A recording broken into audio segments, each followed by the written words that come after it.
Hello viewers, আসসালামু আলাইকুম। আমি সোহাগ সরকার ফ্রম বিডি টেক টিউনার্স আপনাদের সামনে হাজির হলাম সম্পূর্ণ নতুন একটি টিউটোরিয়াল নিয়ে। তো আজকে টিউটোরিয়ালের বিষয় হলো আপনার ইউটিউব ভিডিওতে কীভাবে ব্র্যান্ডিং অ্যাড করবেন। তো আশা করি সকলেই জানেন ব্র্যান্ডিং কী, তবুও বলছি। ব্র্যান্ডিং হলো আপনার ভিডিওর মধ্যে যে ওয়াটারমার্ক একটি ছবি বা আপনার লোগো, আপনার চ্যানেলের প্রোফাইল পিকচার অর্থাৎ লোগোটাকে দেখাবে, সেটাকে আমরা ব্র্যান্ডিং বলতেছি ইউটিউবের ভাষায়। তো চলুন কথা না বাড়িয়ে শুরু করা যাক কীভাবে আমরা সেই ব্র্যান্ডিংটা অ্যাড করব। ব্র্যান্ডিংটা অ্যাড করার জন্য আপনাকে youtube.com-এ প্রবেশ করতে হবে। youtube.com-এ প্রবেশ করার পর ক্রিয়েটর স্টুডিওতে ক্লিক করবেন। তারপর আপনার যে ড্যাশবোর্ডে আসবে সেখান থেকে বাম পাশে দেখবেন যে চ্যানেল নামে একটি অপশন পাবেন। তো সেই চ্যানেল অপশনে ক্লিক করবেন। চ্যানেল অপশনে ক্লিক করার পর নিচের দিকে দেখবেন ব্র্যান্ডিং নামে একটি অপশন আছে। তো সেই ব্র্যান্ডিং অপশনটাতে ক্লিক করবেন। সেখানে ক্লিক করার পর দেখবেন যে এখানে অ্যাড এ ওয়াটারমার্ক নামে একটি অপশন পাবে। সেই বাটনটাতে ক্লিক করলে আপনাকে সেই ওয়াটারমার্কটা অ্যাড করার অপশনটা আপনাকে দিবে। অর্থাৎ আপনি যে ফাইলটা এখানে অ্যাড করবেন, অর্থাৎ যে ছবিটা আপনি অ্যাড করতে যাচ্ছেন, সেটা এখান থেকে চুজ করে নেবেন।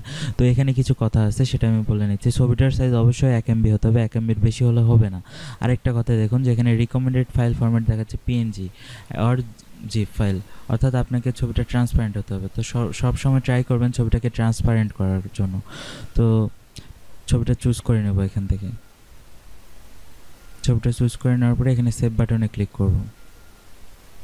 তারপরে এখানে দেখুন আমাকে প্রিভিউ দেখাচ্ছে ছবিটা এখানে কেমন দেখাবে।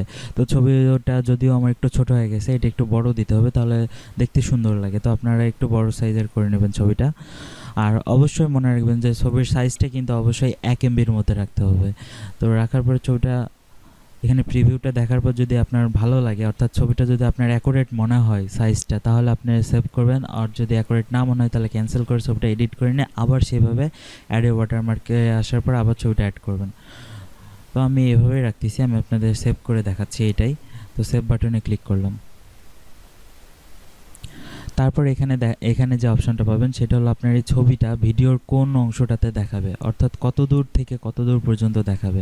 তো আমি এই পুরা ভিডিওটা জুড়ে আমি এই ওয়াটারমার্কটা দেখাতে যাচ্ছি। সো এখানে আমি করব যে ইন্টার ভিডিও করার পর আপডেট অপশনে ক্লিক করব।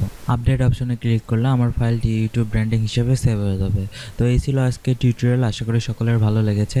যদি কারো কোথাও বুঝতে সমস্যা থাকে অবশ্যই আপনারা আমাদের কমেন্ট করে জানাতে পারেন, অথবা আমাদের ডেসক্রিপশন বক্সে একটি গ্রুপের লিঙ্ক দেওয়া আছে, আপনারা চাইলে সেই গ্রুপে অ্যাড হয়ে আপনাদের সমস্যাগুলো উপস্থাপন করতে পারেন। আমরা চেষ্টা করব সেই সব সমস্যা নিয়ে ভিডিও তৈরি করে আপনাদের সমাধান দেওয়ার। তো আজকে এই পর্যন্তই, আর আবার দেখা হবে নতুন কোনো ভিডিওতে। তো সেই পর্যন্ত সকলে ভালো থাকবেন, আর অবশ্যই আমাদের চ্যানেলে সাবস্ক্রাইব করবেন, আমাদের ভিডিওতে লাইক, কমেন্ট এবং আপনাদের বন্ধুদের সাথে শেয়ার করবেন। ধন্যবাদ।